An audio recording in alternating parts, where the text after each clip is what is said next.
Sundar C மதகஜராஜாக்கு அடுத்ததாக அவரோட டைரக்ஷனில் கேங்ரஸ் அப்படின்ற படத்தை வெளியிட்டிருக்காங்க. படத்துடைய என்னுடைய ஒப்பீனியன் எப்படி இருக்குது அப்படின்றத பார்க்கலாம் வாங்க. காமெடி வந்து பயங்கரமாக வந்து ஒர்க்காக இருந்தது. ஆனால் இந்த படத்தை பொறுத்த வரைக்கும் ஒரு சில இடங்களில் மட்டும்தான் நம்மளுக்கு காமெடியாக ஒர்க்காக இருக்குது அப்படின்னு சொல்லலாம். ஏன்னா காமெடியாக அந்த அளவுக்கு தான் கொடுத்துருக்காங்க. படத்துடைய ஆரம்பத்திலே சொல்லிட்டாங்க, இந்த படத்தோட கான்செப்ட் இதுதான், இதை வச்சு தான் நான் வந்து அடுத்து நகர்ந்த போகிறோம் இந்த படத்துடைய கதையை அப்படின்னு சொல்லி. இந்த விஷயத்தில் நீங்கள் ஹெல்ப் பண்ணா அடிக்கிற பணத்தெல்லாம் நீங்களே ஷேர் பண்ணிக்கலாம். ஸோ கதையை பொறுத்த வரைக்கும் அண்ட் கான்செப்ட் ஆகட்டும் ரெண்டுமே வந்து நல்ல ஸ்ட்ராங்கான ஒரு கான்செப்டாக வந்து இவங்க எடுத்திருக்காங்க. அதில் வந்து காமெடிலாம் நல்லா அங்கங்கே வைக்கலாம் அப்படின்னு சொல்லிட்டு இவங்க வச்சுருக்காங்க. ஸோ இந்த படத்தில் வந்துட்டு வடிவேல் அவர் வந்துட்டு மாட்டிக்க போகிறாரு அப்படின்றதாகட்டும், இல்லை மாட்டினதுக்கு அப்புறதாகட்டும், அது டைலாக் மூலியமாகவும் ஆக்ஷன் மூலியமாகவும் நம்மளை நல்லா சிரிக்கிற அளவுக்கு காமெடி வந்து நல்லா தெரிக்க விட்டுருக்காரு.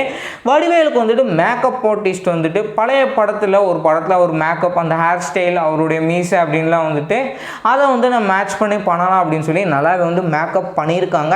இவர் ஒரு சில இடங்கள் தவிர்த்து மற்ற இடங்கள் எல்லாமே வந்து பழைய படங்கள் அளவுக்கு நல்லா வந்து காமெடி நல்லா பெர்ஃபார்ம் பண்ணியிருக்காரு.